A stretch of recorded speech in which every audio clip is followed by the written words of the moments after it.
Ah, my local art museum. A peaceful safeguard of hundreds, if not tens, of paintings, sculptures, and whatever this is. Art museums are an essential resource of culture for the public, except poor people who don't have enough money to pay to get in, but they don't deserve to look at art anyway. What if I told you that there were people who wanted to hurt this art? Destroy it, steal it. It's hard to imagine someone would want to do that. But I have terrible news for you folks. I am someone. Hi, my name is Kat. I'm an artist, teacher, and I definitely didn't just commit any crimes. And you're watching Artist Beware, the series where I talk about art world. Good stuff. Art is great. Okay. Wow, it is so hot in this car. Oh my god. Is this a good bit? You like that? Painting. It's actually my great-great-uncle's painting. It's like 120 years old. If you like my videos, please consider commenting, subscribing, and smashing that art with a hammer. And also go over to my Patreon if you want to support me. And if you don't, you are transphobic. Sorry. Also, this shirt I made is now available for pre-order. It has my Goya's Saturn devouring his son recreation in Mario Paint on the front with the words Mario Pain and all of the color swatches you can use in Mario Paint down the sleeves and the little undo dog on the back. I worked with Raw Paw in Austin, Texas to make this shirt, and you can order it on their website. And there's also a short sleeve version if that's your thing. So yeah, super excited about that. Great, we're gonna do this, okay? We're gonna do it together. All right, so I know a lot of people are going to think that I'm being intentionally inflammatory by saying that vandalizing art isn't this like horrible, heinous act of violence against culture and creativity. And I guess you're kind of right, but also I do think it is true. So maybe multiple things can be true at the same time. Stirring the pot, one of my favorite pastimes. Oh shit, I forgot chapstick. Chapstick, okay. Stay right here. It is not Bass Pro Shop this time. Lips moisturized. So let's get one thing clear before I go into anything in this video. I am not endorsing anybody going out and vandalizing art in a museum or a gallery. It is illegal and you will be arrested. So please don't do anything because of the things that I say. A lot of people get very outraged at videos or photos of people vandalizing art because they see it as an incredibly offensive act, which it absolutely can be. There is no denying that. It can result in permanent damage or the destruction of culturally and or historically significant works of art that are by nature irreplaceable. It doesn't feel good to watch centuries-old paintings get destroyed. We like the pretty. Why would somebody want to hurt the pretty? Instances of art vandalism seem to be at like an all-time high right now, with so many instances happening just in the last couple years. And pretty much all of the coverage about these instances of art vandalism have been pretty damning and obviously against it, and go into great detail about how awful it is and how nobody should do it, and it's a crime against society. But that gut reaction, I think, clouds a deeper conversation that is worth having about why art is vandalized in the first place. And it kind of just pushes this uncritical narrative of hurting art bad. I want to provide a different perspective as to why I think a lot of this outrage is misdirected, in part because how we talk about art vandalism and vandalism in general is rooted in centuries of class and racial oppression, and it's totally been decontextualized from history. But before we go any further, I think the most logical place to start is by first getting a baseline of what I'm talking about when I say art vandalism. So hold on tight, Spider Monkey. Do you like my shirt? I 100% stole it from Ashley Norton on YouTube because I saw her wear it and I was like, oh, I need that immediately. Also, I want to say y'all are fake as fuck for nobody commenting on my exquisite tapestry above my mantle in, well, the video talking about like my mom dying and stuff. So, well, maybe that's why then. That deserves to be in the fucking Louvre. And I feel honored to display it in my home. What is art vandalism? Art vandalism is described as the act of intentionally damaging art, which is pretty vague. Art vandalism and art destruction are technically two different things because art destruction implies the intent to completely destroy the artwork. However, I think the Venn diagram is almost a circle, and you can't really destroy art without vandalizing it. So I'm going to be talking about instances of both. So like what I'm talking about are minor things like the defacing of a painting with like a marker to like slashing a painting with a knife, all the way to like lighting it on fire or completely destroying it into pieces. Looking at the etymology, vandalism originates from the name given to a group of Germanic people called the Vandals, who ravaged southern Europe in the 4th and 5th centuries, and most notably sacked Rome in 445 AD.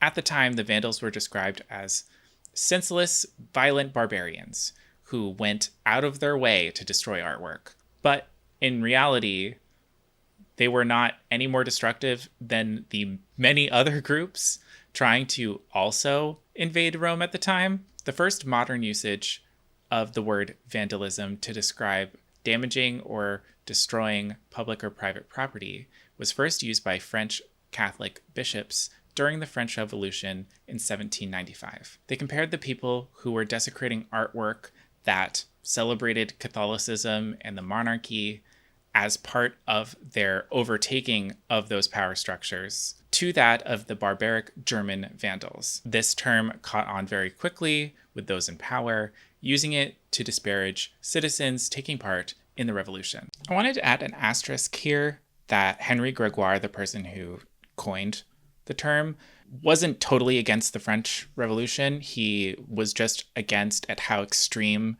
the people participating in it were getting, but he was like not in favor of the monarchy. So I just wanted to add that. So essentially, vandalism was coined with the intent of demonizing people who were trying to threaten the status quo through forms of protest. Put a pin in that. Are you taking notes? That's going to be reflected on your participation grade. So now we know a little bit about what vandalism is. Let's talk about what motivates it. The way I look at it, I think there are two causes for why average people, regular citizens, attack artwork in formal settings. One has a primary motive and the other more secondary. The more secondary one is someone possibly suffering from a mental health crisis where they are detached from reality or are having delusions or paranoia. But this is actually more uncommon than you might think, even though there are many famous instances of it happening. But the reason why I see it as a secondary cause of art vandalism is because, like, the art being vandalized is just kind of collateral damage of the primary mental health crisis. The primary motive for most instances of art vandalism is people using it as a form of symbolic protest, whether that be the crusade of a single person or on the behalf of a group's cause. The artwork itself can represent the point the person vandalizing it is trying to get across. Like in 1913, when Mary Richardson slashed a painting by Diego Velázquez, doing so out of protest of the arrest and torture of fellow suffragette Emmeline Pankhurst. During this time, if a prisoner's health declined to the point of risking death, they were allowed to be released from prison until they were healthy enough. This was called the Cat and Mouse Act. As a result, prisons torturously force-fed women who went on hunger strikes to make themselves sick enough to be released as a way of keeping them in prison. She later wrote about the incident saying, "Law and its application reflected public opinion. Values were stressed from a financial point of view and not the human. I felt I must make my protest from the financial point of view, as well as letting it be seen as a symbolic act. I have tried to destroy the picture of the most beautiful woman in mythological history as a protest against the government for destroying Miss Pankhurst, who is the most beautiful character in modern history. Upon her arrest, she said, "This time I knew there would be a long term of forcibly feeding to face. I was in comparatively good health. I had but 2 wishes, 2 hopes. One was that Mrs. Pankhurst might be benefited by my protest, and the other that my heart would give out quickly. Also, put a pin in this event." Other times the art doesn't have to be directly related to the motivation or the cause. Like very recently, the environmental group Just Stop Oil staged a series of acts of vandalism across various museums in Britain to protest the lack of action to stop the use of fossil fuels because they are contributing to the fact that our world is on fire. With the most discussed incident being when 2 people threw tomato soup on sunflowers by Van Gogh and then super glued themselves to the wall as onlookers gasped. Which is just so funny and campy. I love it. It's giving interior semiotics. During their protest, they asked the question, what is more important, art or life? The answer being obvious, of course, money. There was a similar attack on the Mona Lisa, as well as paintings by Monet. One of the other paintings that was targeted by Just Stop Oil was once again the Venus painting by Velázquez. This draws a perfect parallel from the past to present because just over 100 years later, we are having the same debates around the role of vandalizing art as a form of government protest. I wonder how people would view the attack on this painting that Mary Richardson did if it was done now. Because that's kind of essentially what's happening, obviously for different reasons, different motivations, but there is a lot of overlap. Vandalizing art in a formal setting is almost always a premeditated act. Very rarely is it spontaneous. It's also usually done on a very public level, either literal public art or in large institutions like museums. How effective it is as a means of protest, I think varies greatly, but it never fails to get people's attention. Before the Van Gogh incident, I didn't know what Just Stop Oil was or what they stood for. Staging these acts put a spotlight on them, so me and millions of other people became aware of who they were, and it generated a pretty globalized conversation around the topic, at least for a minute. Hi, Editing Cat here. So as I'm editing through this, Tom Nicholas just dropped a new video called I Spent 24 Hours with Just Stop Oil. I saw it come up on my feed and I was like, oh great, I'm gonna look like a total chump because this is practically a fucking BBC documentary and I'm some girl talking in her bedroom with her cat. But Tom's video takes a totally different approach. He was actually there for a protest and it has a totally different angle and has great insight and interviews with some of the activists from Just Stop Oil. And it's very insightful and good. Anyway, just wanted to throw that in. Felt too relevant to not mention it. Doing these kinds of stunts in museums opposed to small art galleries is very much intentional. I think partly because museums represent the pinnacle of culture and human creativity and have great historical importance and are also funded by the rich and powerful. The painting is very much fine, by the way.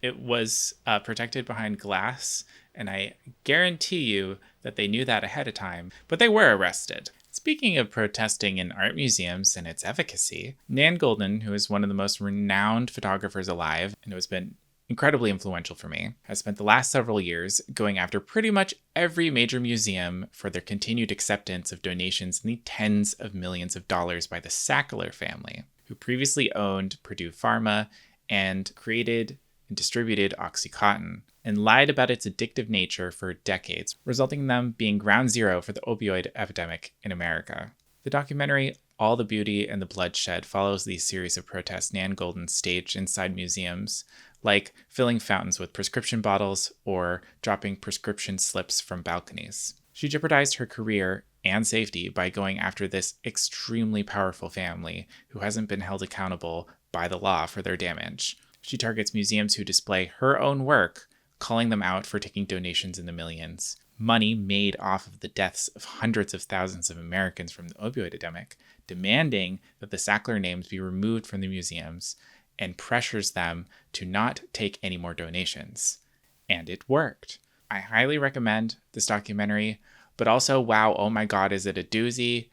Let me just warn you, yeah, it's rough, but it's really worth watching. Some art does get permanently damaged or destroyed as a result of art vandalism, though, for better and for worse. Like in 2020, during a lot of the Black Lives Matter protests, people toppled over or painted on statues of Confederate figures who should probably not be memorialized in bronze because of the atrocities they committed, which were, like fighting to own slaves and taking part in genocide. And some of these statues were erected in the last 100 years, by the way. This was a very effective form of protest, I think, because it caused a lot of cities to look at their own monuments and be like, oh shit, maybe we shouldn't have these up.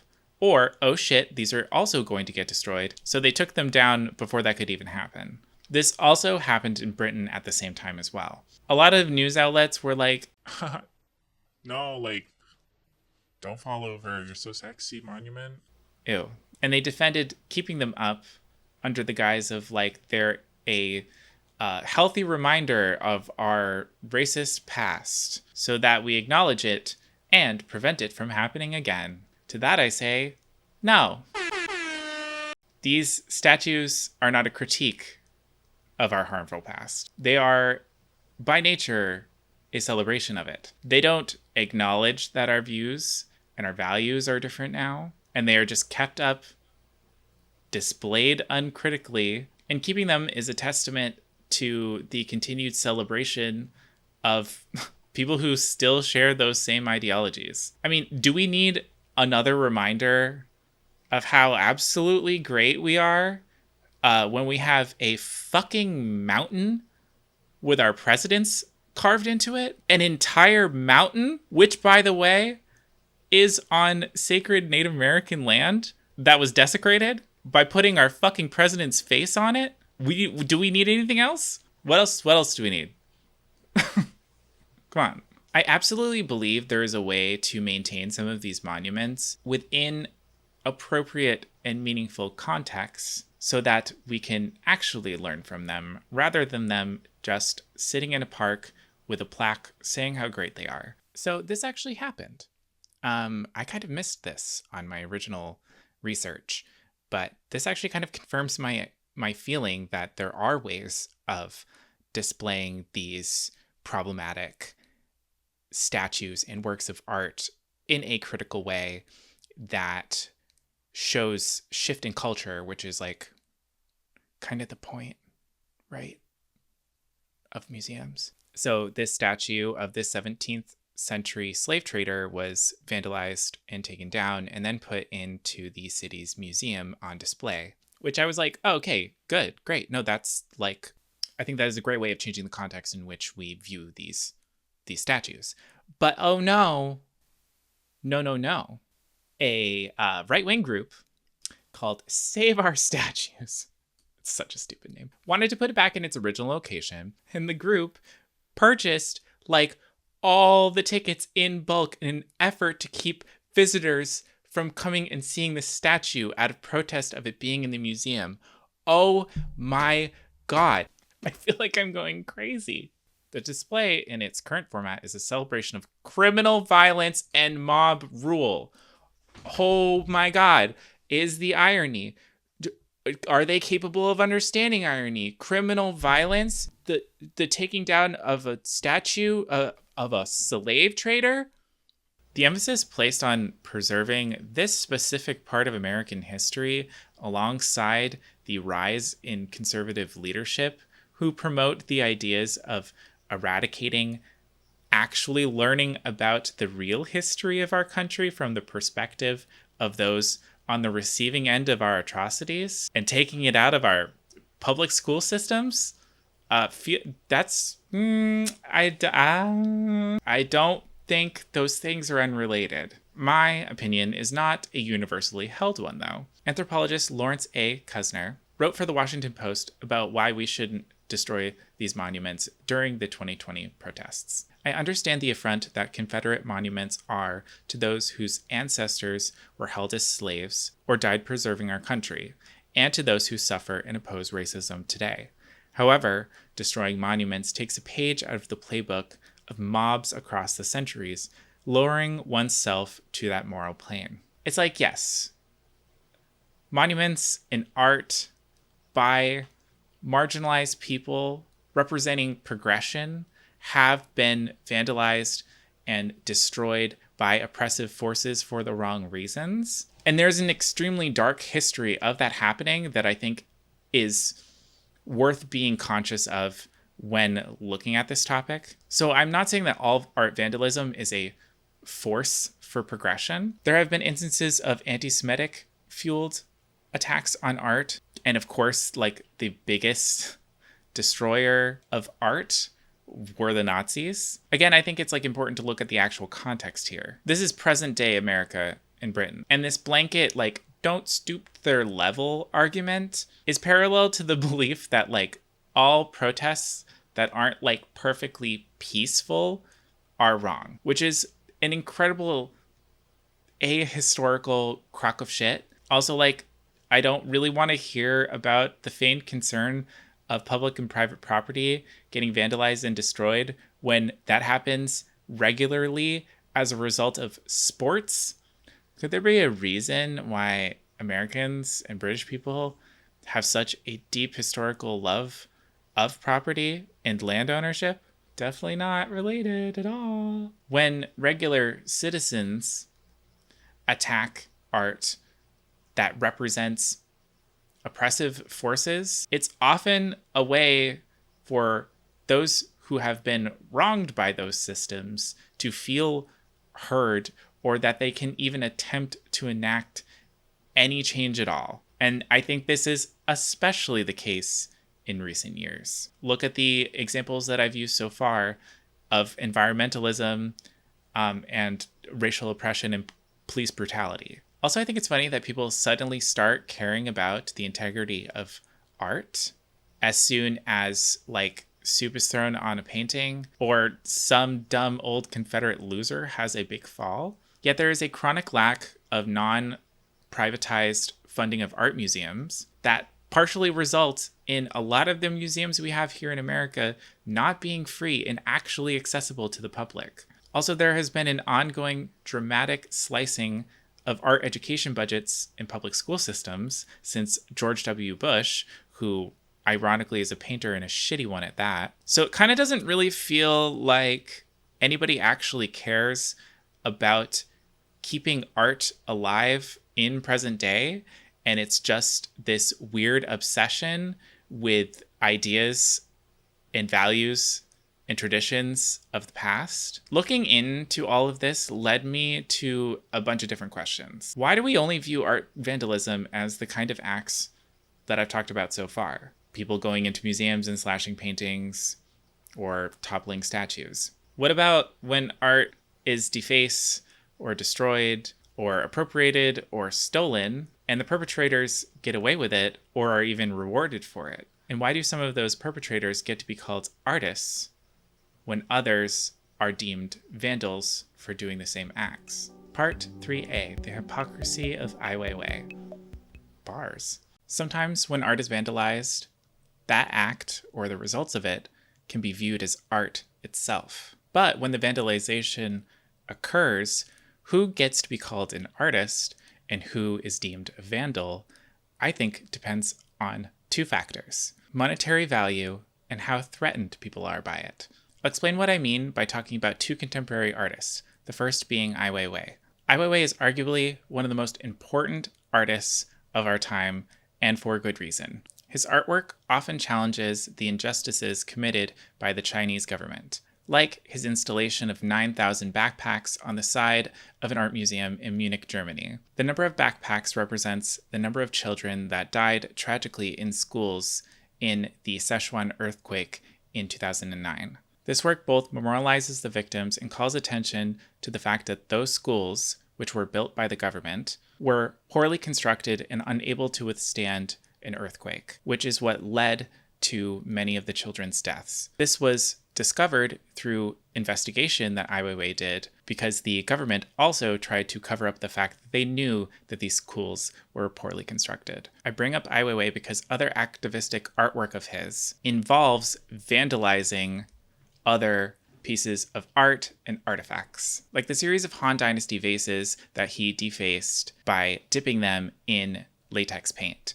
Or similarly, there are a series of photos of Ai Weiwei dropping a Han Dynasty urn, and in the last photo, you see the urn shatter as it hits the ground.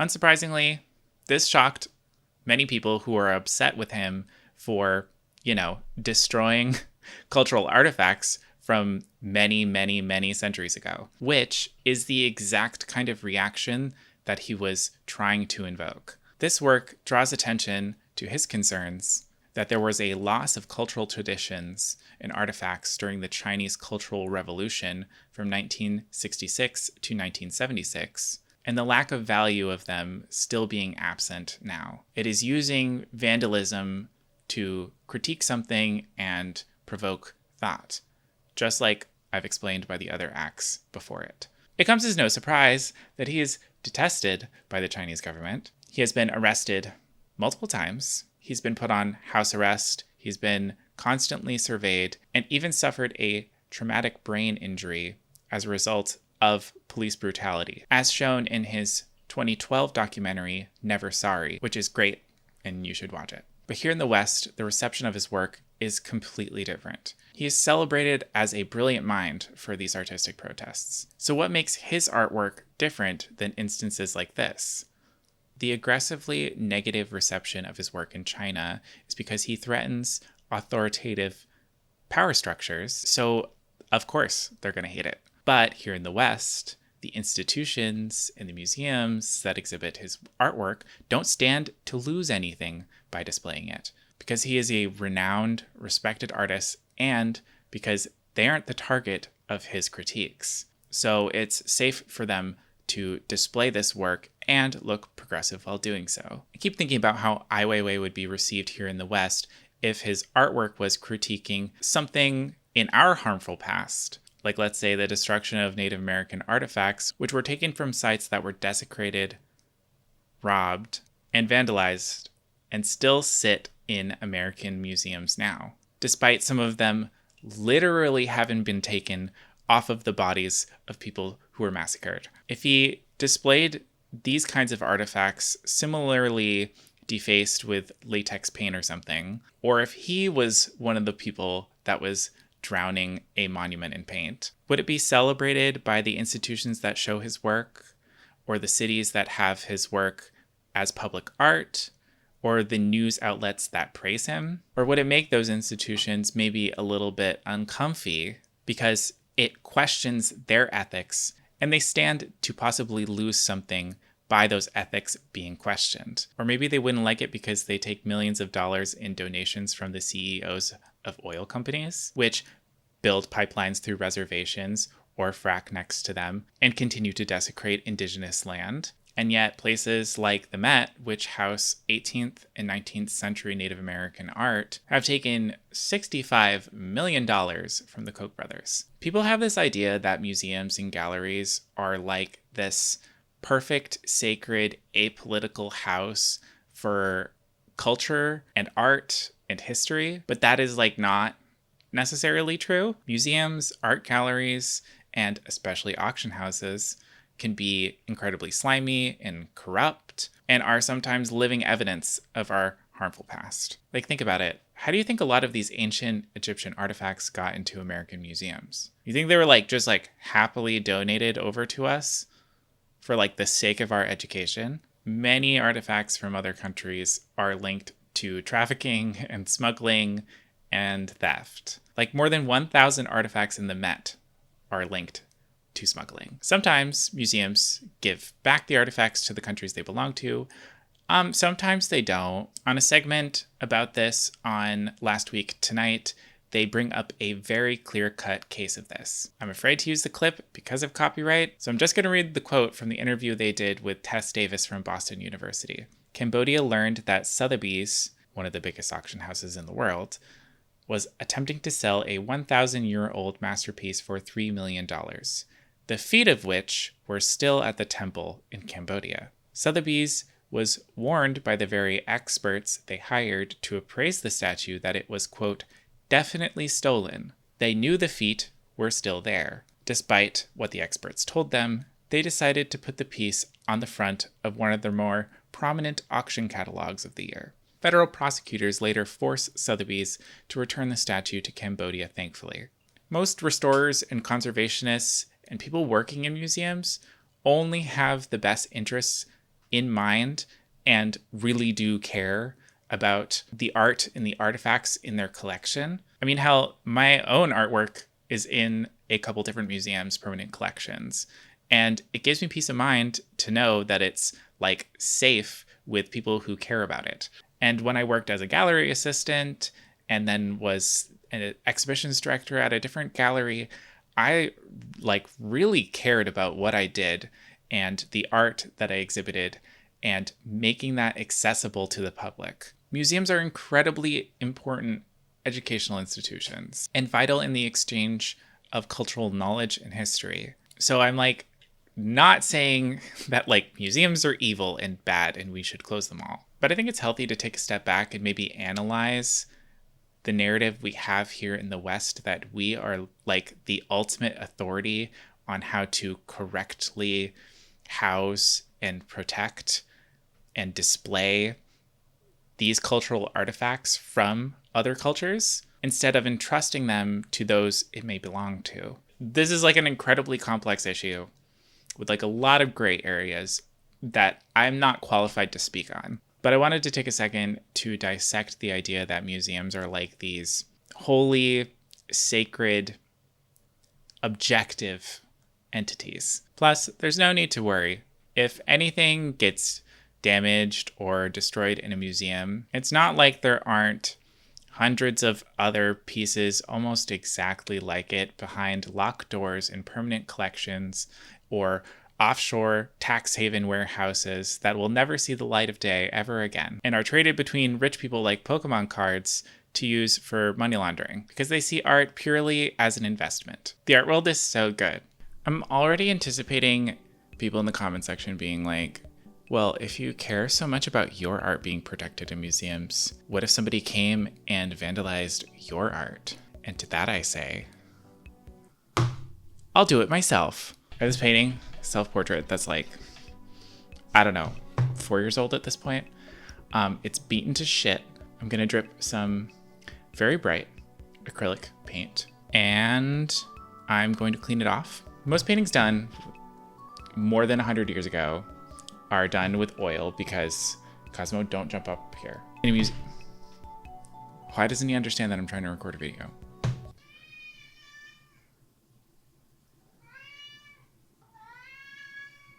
Do you need help? Do you need assistance? I'm trying to prove commenters on YouTube wrong before they even comment it. Every painting older than 100 years, apart from like watercolor paintings, which are always behind glass, are done in oil. If they are not behind glass, they are always protected by varnish. What varnish is a clear coat that you put on top of paintings. You can do oil paintings or acrylic paintings or whatever. You can even use wax as a type of varnish for water-based media, which is what I do with gouache paintings. And that basically acts as a barrier between the outside world and the paint. The great thing about varnish is that you can take it off without disturbing the paint underneath it and put a fresh new varnish on, which is what art restorers do. They take off old varnish and they put new varnish on. Obviously, the older the painting is, the more like volatile and fragile it is. But if you watch even shows like The Repair Shop, which is a great show for no particular reason, this painting is not even varnished. so it does not have the extra layer of protection. Are you trying to vandalize my painting? Back, you beast. I would argue this extremely pigmented acrylic paint, yes, thank you Cosmo, is a bigger threat to my painting than something like mashed potatoes or tomato soup would be. Now he's playing with a roll of paper towel. I'm going to show you with basic household material how you can restore this painting even if you get acrylic paint on it. I'm going to let that sit for a minute while I go get a bowl of water. Just because, you know, it wouldn't instantly be saved by museum staff. You know, there'd be some time for it to marinate. You can clean oil paint off of brushes pretty easily with dish soap, by the way. You don't need like that fancy bullshit soap. I'm gonna just use paper towel. This is not ideal because, you know, this is fibrous and would like leave little pieces of lint on the painting, but see how bright that is? Damn.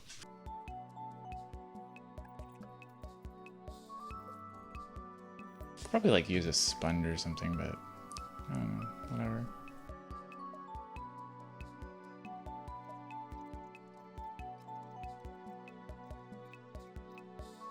Now that I'm getting at the bits that are pretty stubborn, to, you know, use some elbow grease, which is hard for me because my body's garbage and falling apart.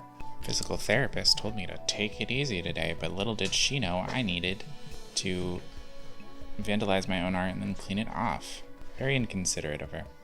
To be frank, I don't want to be frank though, because that's why I transitioned. Bedsqueak.mp3. And would you look at that, folks? Good as new and no time flat. To circle back to Weiwei, the conversation around his work became even more complicated in 2015 when an artist named Maximo Caminero picked up one of Weiwei's urns that was displayed in the Perez Art Museum in Miami and dropped it on the floor, smashing it into bits. He was arrested, and the museum claimed a loss of $1 million. The irony being, of course, that he recreated the same exact destruction depicted in Ai Weiwei's photos. But now that the urns are in a museum, and more importantly, private property that is worth at least $1 million each, it is punishable to vandalize the vandalized art, and it is no longer seen as an artistic act. Ai Weiwei himself didn't really seem too upset by it, but he did say that his actions were not really an effective statement for his issues. Quote, "If he really had a point, he should choose another way, because this will bring him trouble to destroy property that does not belong to him." Like, do I think he was right to destroy the vase? No. But there is a humorously thick amount of irony and hypocrisy in this situation that sparks the conversation about how we hold value of art and artifacts, and that art just like magically becomes sacred once it has a price tag. Now, let's bring up the second artist I want to talk about. Part 3B. Banksy. Bars, once again. Okay, so for those unaware, Banksy is an anonymous British artist who, along with Ai Weiwei, is probably one of the most important artists of our time, whether we like it or not, and I don't. Banksy's rise to fame and continued popularity is a result of his illegal vandalization using stenciled graffiti onto public and private property. He's been kind of marketed as this bad boy of the art world, and he's portrayed as this cool, edgy artist that fucks with the absurdity of the art world because he doesn't care, man. He's the Pink of art, basically. Ironically though, a lot of his work now fetches easily 6 figures and is often displayed in the stuffiest of white box art galleries. As the popularity of his art has increased, so has the number of people that flock to the sites that he tags, and the reluctancy to remove his work even when it is done on private property without the owner's permission or public property. So, vandalism in the truest sense. In fact, now property owners and even local governments will go out of their way to protect the art that has been illegally done on their walls. Like when Banksy secretly tagged some buildings across small coastal towns in Britain in 2021. 2 of the pieces were vandalized by somebody covering them up with white paint only a few days later, despite the pieces even being protected by security guards. This was criticized as an obscene act of desecrating beautiful artwork by the local governments. The East Suffolk Council said in a statement, We are naturally appalled that someone has chosen to behave in such a selfish and mindless way. Given how excited we all are by the appearance of these artworks here on the East Coast, we are, however, hopeful that this particular work can be restored and are engaging with specialists. I just have one question. How do his boots taste? This is so laughably hypocritical. I cannot believe that they wrote it, let alone in the most Karen way possible. To say that the person covering up the illegally done artwork that is seen as vandalism, if done by anybody else, is the criminal here and the vandal. They're like, thank you, Mr. Banksy. We love the wat that you painted on our walls. Please come back and do it again. Shitty fucking wat holding a drink. If this was done by anybody else other than Banksy, it would have not gone down this way, because Banksy's artwork attracts tourists, which means money for the city. This is not an isolated incident either. In 2016, Banksy tagged a construction site for luxury condos being put up across the street from the French embassy in London. The piece was protesting the French government's use of tear gas on protesters that they were claiming didn't happen. The artwork was promptly boarded up and taken down to be transported in order to protect it by the construction company after the police were called, notifying them that a group of people were trying to take down the artwork. Listen to how even sites like ArtNet have talked about this. Gang of men reportedly tried to forcibly remove the work, damaging the sides of the plywood board. According to the police spokesman, the gang had fled before officers arrived. Can you spot the criminalizing language with racist undertones? I felt like I was going fucking crazy researching for this, because I kept coming across articles like this, and the irony just seemed to smack off their foreheads, including Banksy's as well. Banksy knows damn well how his art is received, and he makes millions from it, all while remaining anonymous. Even though I do agree with the statement behind a lot of his work, in the end, he is profiting off of the same systems that he is trying to critique. But to be fair, he has done a lot of charitable work, and I do genuinely believe that he cares about the things he makes art about, which is more than I can say for a lot of other extremely famous artists. Looking at you, Jeff Koons and Damien Hirst, you guys suck. Although I have this weird little theory that Banksy is actually Damien Hirst secretly. It's just so ridiculous that people view street art as criminal vandalism, except when it's done by a rich and famous artist, in which case they'll do anything to protect it. And this begs the question, I wonder what could possibly be the reason that people hate street art so much in the first place. Could it be racism and classism once again? Yes, there's a long history of racially motivated demonization of street art because it is seen as thuggish and criminal and most certainly deserving of punishment. I don't know why I said it like that. That's because it has been a way to literally police the creativity and expression of primarily Black and brown people for the sake of keeping up the illusion of safety for the comfort of white people. It is just a fact that marginalized artists have not had the opportunities to have their artwork celebrated in the same institutions like rich white people and mostly rich white men. But people still need a way to express themselves and to make the spaces they inhabit their own. That is just a part of the human condition. In a great piece in the Harvard Political Review, Caroline Choi provides context as to how street art is a culturally significant, accessible form of art that challenges oppressive power structures, both in and out of the art world. Street artists could not be more different demographically from the uber rich who control who enters and exits their curations. If you are a street artist, there's a higher chance of you being low income, a person of color, female, or part of the LGBTQIA+ community. The exclusion of minorities from the art world perpetuates the diverse demographic of street artists. Street art is a necessary foil to an elite, hyper-capitalistic art world that stifles creativity and identity. Street artists' freeing and colorful art combats the virulent? Girl, you're too smart. I don't even know what the words you're using are. I'm not afraid to admit I'm stupid. Extremely severe or harmful in its effects. Bitterly hostile. The more you know. Street artists' freeing and colorful art combats the virulent systems of oppression that white supremacy has entrenched in our society.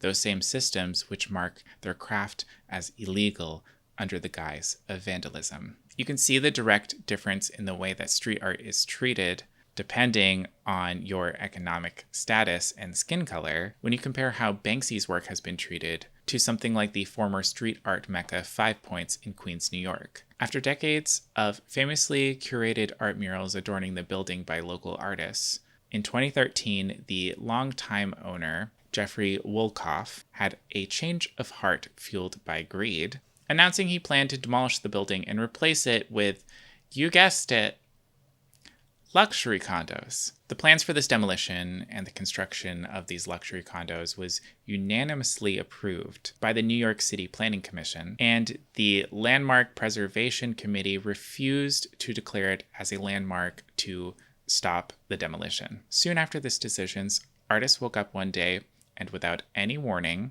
the building had been literally whitewashed overnight and would soon be torn down, destroying thousands of pieces of artwork along with it. Several artists sued Jeffrey Wolkoff for the destruction of their artwork without any notice to document it. And luckily, the Supreme Court sided with the artists because they were not given proper notice and awarded 21 artists a total of $6.7 million.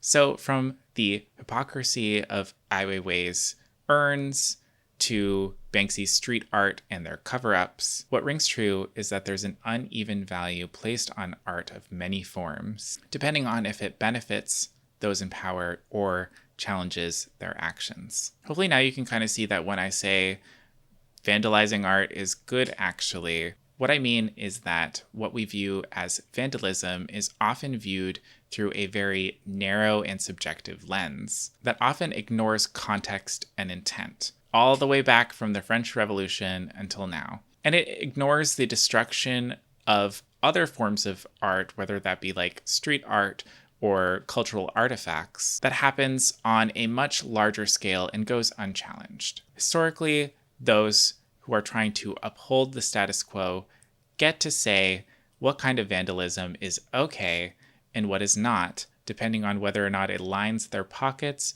or challenges their views. And I'm not particularly inclined to trust their authority on that. The performative protest of defacing art is the means of a message, and when done effectively, can spark important conversations, or even be signifiers of change. Is it always good? No, of course not. Do I like when art gets destroyed? Not usually, but I'm not going to sit here and say that all art vandalism is bad. Okay, so I hope y'all enjoyed that video. And if you like my art and you like my videos, consider going over to my Patreon where I post exclusive content every single month. Wow, this video took so long to make. I put off finishing this video for so long. Jesus Christ. I'm so glad I'm done recording it. Okay. All right. Well, from me and this sleepy boy, it looks like a lump. From me and this sleepy little guy, signing out. Don't forget, you can go over to Raw Paw's website and pre-order the shirt that I made. Support a artist-run print shop and me. You'll feel so good about yourself after. Okay,